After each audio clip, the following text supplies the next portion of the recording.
प्यारे बच्चों, last time हमने बात की थी कन्फर्मेशनल आइसोमेरिज्म के बारे में। तो कन्फर्मेशनल आइसोमेरिज्म में कन्फॉर्मर्स या कन्फॉर्मेशनल आइसोमेरिज्म क्या था कि आइसोमर्स जो कि प्रोड्यूस होते हैं या डिफरेंट स्पेशियल अरेंजमेंट्स जो कि कार्बन कार्बन सिंगल बॉन्ड की रोटेशन, ये एक कार्बन है, ये दूसरा कार्बन है, ये बॉन्ड है बीच में, इनकी एक रोटेशन के कारण जो डिफरेंट डिफरेंट अरेंजमेंट्स बनते हैं उनको हम बोलते हैं कन्फॉर्मर्स। ठीक है, ये ईथेन का मॉलिक्यूल है, ये दोनों कार्बन्स हैं। ठीक है, ये ब्लू बॉल्स और रेड बॉल्स दोनों ही हाइड्रोजन के मॉलिक्यूल हैं, हाइड्रोजन के एटम हैं, सॉरी। ठीक है, ये सारे ही हाइड्रोजन हैं, all of them are hydrogens, right. ये यहाँ पे आपको बॉन्ड दिखाई नहीं था, but this bond is same as this. ठीक है, तो ये ईथेन का मॉलिक्यूल है। अब सपोज करो कि मैं इस मॉलिक्यूल को इस तरफ से देखूं, मतलब ऐसे देखूं कि जैसे ऐसे देख रही हूँ, मैं इस लाइन के अलोंग देख रही हूँ। ठीक है, तो अगर मैं इधर से ऐसे देख रही हूँ यहाँ से, तो कैसे दिखेगा ये मॉलिक्यूल मुझे? ऐसे। ठीक है, मैंने इस तरफ से देखा, पीछे वाला कार्बन बिल्कुल इसके पीछे चला गया, ब्लू हाइड्रोजन बिल्कुल रेड वाले हाइड्रोजन के पीछे चला गया, एंड ऑल दैट। ठीक है, ऐसी कन्फर्मेशन को, ऐसे अरेंजमेंट को हम बोलते हैं एक्लिप्स्ड कॉन्फर्मेशन ऑफ ईथेन। ठीक है, और इसे मैंने आपको बताया था पीछे भी कि इसे हम रिप्रेजेंट करते हैं एक स्पेशल तरह की ड्राइंग से, जिसे हम बोलते हैं न्यूमन प्रोजेक्शन। न्यूमन प्रोजेक्शन में जैसे ये है, ठीक है, और ये बॉन्ड्स हैं। अब क्योंकि ये तो एक्लिप्स्ड है, मतलब एक के पीछे दूसरा है, एक के पीछे दूसरा है, एक के पीछे दूसरा है। ठीक है, तो हम इन्हें इस तरह से रिप्रेजेंट कर सकते हैं। ये रेड वाले हैं जैसे, और ये ब्लू वाले हैं, दोनों हाइड्रोजन ही, सिर्फ डिस्टिंग्विश करने के लिए कि ये पीछे का कार्बन ही आगे, मैंने इस तरह से लिखा है। तो ये है एक्लिप्स्ड कॉन्फॉर्मर ऑफ ईथेन। ठीक है, अब अगर मैं इस मॉलिक्यूल में इसे ऐसे घुमाऊं कि ये जो फ्रंट में जो कार्बन है, नॉर्मली हम पीछे वाला घुमाते, आगे वाले को स्टेबल रखते हैं, बट कर किसी भी तरह से सकते हैं। सपोज मैं इसे ऐसे मूव करूं, ठीक है, अब मैं इसे इतना भी मूव कर सकती हूँ। जब मैं इसे इतना मूव करूँगी, ये वाला इतना मूव हो जाएगा। So there can be an number of conformations possible, but we are only concerned with the extremes. Extremes in terms of energy, जिनकी एनर्जी में काफ़ी डिफरेंस हो, राइट। तो सपोज मैं इसे इतना मूव करूं, तो ये यहाँ आ गया।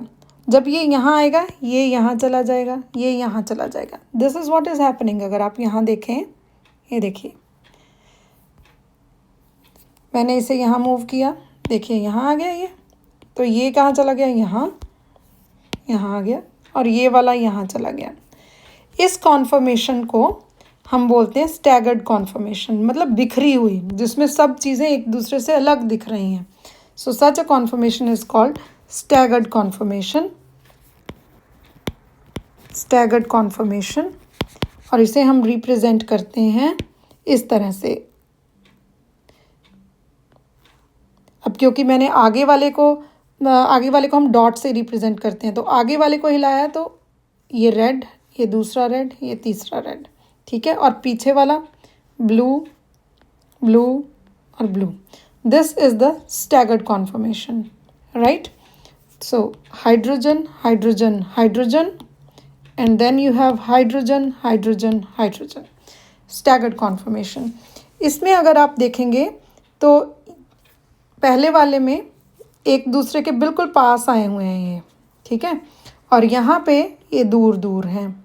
ठीक है, इन दोनों के जो बीच का एंगल है, दिस इज कॉल्ड डाईहीड्रल एंगल। अब डाईहीड्रल एंगल को एग्जैक्टली समझने के लिए मैं आपको एग्जैक्ट समझाऊंगी, बट अगर आप एक सर्कल लें, ठीक है, और सर्कल में आपका ये सेंटर है सपोज, और एक आपका लाइन इधर है, दूसरी लाइन ऐसे है, तो आपको देख के पता चल रहा है कि ये एंगल क्या है? एक्यूट एंगल है, लेस देन 90 डिग्री है। अगर मैं एक एंगल ऐसे बनाऊं, आप कहेंगे 90 डिग्री है। अगर मैं एक ऐसे बनाऊं, आप कहेंगे 180 डिग्री है।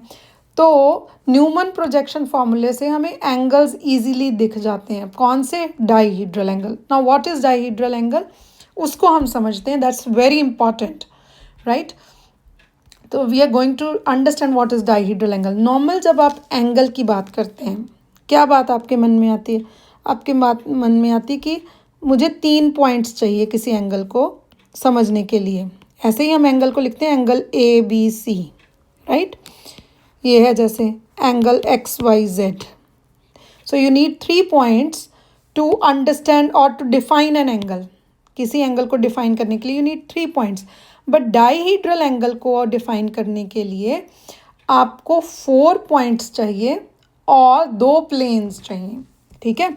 अब मैं अगर आपको समझाऊं तो ऐसे है, जैसे आपके पास ये कोई मॉलिक्यूल है ए बी सी और डी, ठीक है, ये मॉलिक्यूल है।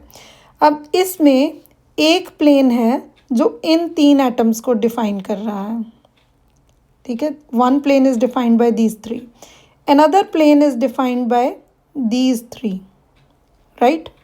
ये एक प्लेन ये और एक प्लेन ये वाला, इन दोनों के जो बीच का एंगल है that is called dihedral angle. आपको ऐसे लग रहा है ना जैसे एक कोई बुक हो आधी खुली हो, बिल्कुल वैसा ही है। जैसे कोई दरवाज़ा हम खोलते हैं उसी तरह का है। बुक को पूरी मतलब हाफ बुक को एक तरफ हाफ बुक को एक तरफ करके ऐसे पूरा खोल दो उसे, that angle would be 180 degree, ठीक है। एक पोर्शन बुक का आप नीचे रख दो और एक को आप खड़ा कर लो 90 degree, so that angle is. अब आप उसे कैसे समझें, कैसे टू डी, ऐसे देखिए ये है जो एंगल है, ठीक है। पर इस जो मैंने लाइन ये हाईलाइट की है, इसमें पिंक वाला भी आ रहा है प्लेन और ग्रीन वाला भी आ रहा है, ठीक है। So the angle between the 2 planes formed by 4 groups और एटम्स, 4 है ना, 1 2 3 4, which are connected in a row, they are connected in a row, that is called dihedral angle, right। अब ईथेन के केस में एक तो ये प्लेन है, ठीक है, और दूसरा प्लेन ये वाला है। इन दोनों के जो बीच का एंगल है उसको हम डाइहेड्रल एंगल बोलते हैं, जो कि मैंने ये देखो, ये ईथेन का मॉलिक्यूल है CH3, ये कार्बन कार्बन बॉन्ड और ये तीनों H, ये एक प्लेन जो ग्रीन से, ये एक प्लेन जो पर्पल से, ठीक है। अब इन दोनों प्लेन्स के बीच का जो एंगल है that is called dihedral angle, that is called dihedral angle and which is 60 degrees here, right. तो ये जो एंगल है दैट इज 60 डिग्रीज, ये वाला, ये that is 60 degrees, right. But उसको अच्छे से हम अगर समझना हो तो हम न्यूमन प्रोजेक्शन में समझते हैं, राइट। आज हम इसके बाद जो बात करने वाले इसी से ही रिलेटेड है, एक्चुअली में इसी की एक्सटेंशन है। The next topic is various types of strains in the molecule. अब आप कई बार सोचते हो कि मॉलिक्यूल्स को क्या ज़रूरत है रिएक्ट करने की, क्यों ऐसे है कि उनको कोई रिएक्शंस करनी पड़ती हैं, क्यों हमें स्टडी करनी पड़ती हैं। तो ऐसे है कि मॉलिक्यूल्स ना, एक तो है कि हम कोई रिलैक्सिंग पोजीशन में हम मॉलिक्यूल हैं, ठीक है, फिर तो वो रिलैक्सड हैं, लीस्ट एनर्जी वाली स्टेट में हैं, why would they going to react. But molecules के अंदर ना कोई स्ट्रेन्स होते हैं जिनको वो रिलीव करना चाहते हैं ताकि वो ईजी हो जाए और उनकी एनर्जी लोअर हो जाए। अब ये स्ट्रेन क्यों आते हैं और कितनी तरह के हैं, अलग अलग तरह के हो सकते हैं। स्ट्रेन कई तरह के हो सकते हैं, जैसे सपोज़ आप हॉस्टल से आप घर जा रहे हैं, आपने अपना बैग पैक करना है, सामान ज़्यादा हो गया, आपने ये बुक भी लेके जानी है, ये कपड़े भी धोने के लिए लेके जाने हैं एंड ऑल दैट, राइट। अब क्या होगा, आपने इतना सामान पैक कर लिया और जब आप जिप लगा रहे हैं ना उसको, बैग को, तो वो बंद नहीं हो रहा, ठीक है, और पर आप कह रहे मैंने लेके ही जाना है, तो क्या हो जाता है, कई बार टूट जाती है जिप, बिकॉज उसके अंदर इतना स्ट्रेस, इतना स्ट्रेन उसके अंदर आ गया हुआ है, राइट। तो अब हम आज मॉलिक्यूल्स के अंदर जो स्ट्रेन है उनकी बात करेंगे। सबसे पहली तरह का स्ट्रेन है टॉर्शनल स्ट्रेन। अब टॉर्शनल स्ट्रेन को जो समझने के लिए ना आपको अपने बचपन में जाना होगा। आप सबके पास जब आप छोटे थे कोई ना कोई चाबी वाला खिलौना था, कोई कार, कोई टॉय और तरह का, ठीक है, कोई रोबोट था, चाबी वाला खिलौना, जिसमें आप ऐसे एक चाबी को घुमाते जाते थे और फिर उसको जब छोड़ते थे तो खिलौना चलता था। और उसमें होता क्या था कि उसके अंदर एक स्प्रिंग होता है, ठीक है, जब आप उसे घुमाते हो तो वो स्प्रिंग टाइट होता जाता है और जैसे उस मतलब उसके अंदर क्या कौन सी एनर्जी स्टोर हो रही है, पोटेंशियल एनर्जी, वो ट्विस्ट होता जाता है और जैसे ही आप उसे छोड़ते हो वो रिलीव होना चाहता है और उससे आगे सिस्टम जुड़ा हुआ होता है, वो फिर मूव करना है, कुछ करना है, वो हो जाता है। ठीक है, ऐसे ही कई बार मॉलिक्यूल के अंदर, जैसे अब हमने कन्फर्मेशंस देखे, हम एक्लिप्स्ड कन्फर्मेशन देखी है ना, एक्लिप्स्ड में हमने क्या देखा कि इस तरह से पास पास में है, उसके कारण कि इतने पास में होने के कारण उनमें एक ट्विस्टिंग हो जाती है। वो ट्विस्टिंग के कारण मॉलिक्यूल ये चाहता है कि वो ऐसी कन्फर्मेशन ले जहाँ पे सब कुछ बिखरा हुआ, स्टैगर्ड, लो एनर्जी वाला हो। ठीक है, so when a molecule is twisted और rotated around a bond leading to a change in its dihedral angle. Now you understand what is the meaning of dihedral angle. And if you actually want to see, you can look at into the conformation of ethane.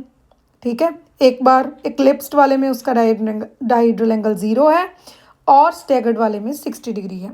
ठीक है, तो जब हम उसे 0 पे लेके आते हैं तब उसका मैक्सिमम होती है उसकी टॉर्शनल स्ट्रेन। ग्रुप्स बहुत ज़्यादा पास में आ जाते हैं और वो एक दूसरे को पुश करते हैं एक तरह से।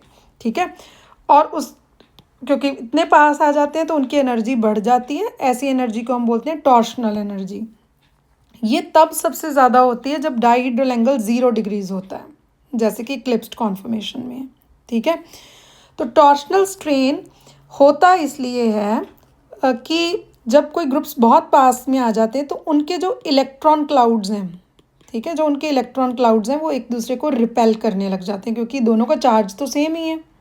ठीक है, इसके कारण उनमें एक स्ट्रेन डेवलप होता है। अब जो सबसे इम्पॉर्टेंट बात है टॉर्शनल स्ट्रेन की, कि torsional strain occurs when the electron clouds of two groups और atoms which are separated by exactly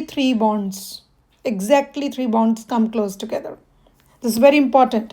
now why is it so, हम उतने मैथमेटिक्स में कि उसका कॉस वाला ये एंगल उसकी, उसमें नहीं हम जा रहे।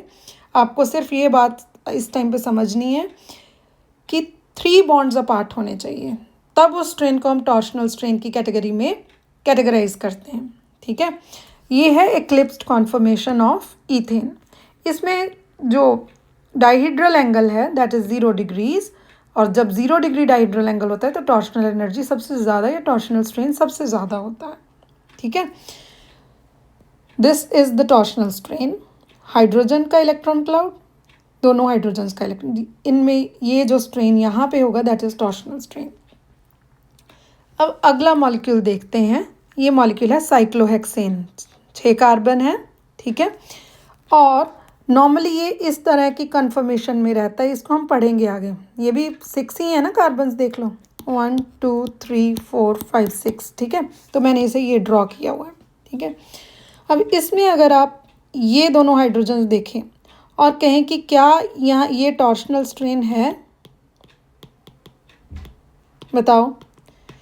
इलेक्ट्रॉन क्लाउड्स हैं, हाँ रिपेल करने चाहिए, बट इम्पॉर्टेंट चीज़ क्या है, 3 bonds apart, 1 bond 2 bond 3 bond 4 bond नहीं, ये टॉर्शनल स्ट्रेन की कैटेगरी में कैटेगराइज नहीं कर सकते। ठीक है, इन दोनों में जो स्ट्रेन है क्या उसे हम टॉर्शनल स्ट्रेन कह सकते हैं? 1 bond 2 bond नहीं, ये भी टॉर्शनल स्ट्रेन नहीं है।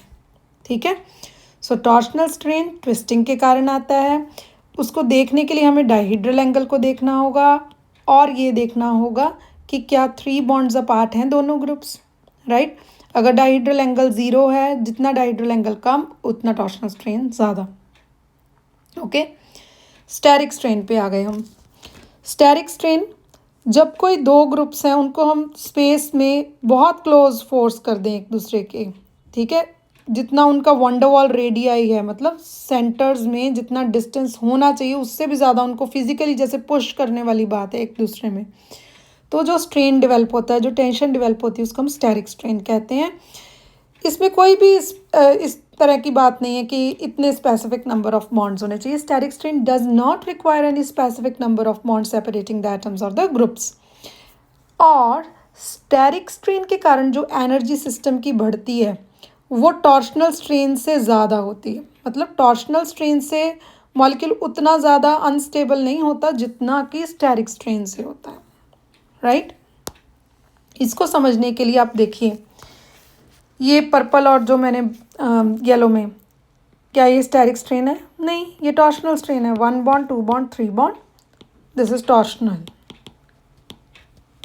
स्ट्रेन इन दोनों में। अब मैंने क्या किया, हाइड्रोजन की जगह फ्लोरीन लगा दिया, और फ्लोरीन का साइज बड़ा होता है हाइड्रोजन से। So this is again torsional strain, right. अब मैंने दोनों जगह फ्लोरीन लगा दी। अब क्या है, इनके इलेक्ट्रॉन क्लाउड एक दूसरे के इंटरपेनिट्रेट कर रहे हैं। Now it is steric strain, okay, steric strain. Although they are 3 bonds apart, but their electron clouds are interpenetrating into each other. Are you getting it? ठीक है। अब हम तीसरी तरह का स्ट्रेन करते हैं। हमने टॉर्शनल कर लिया, हमने स्टेरिक कर लिया।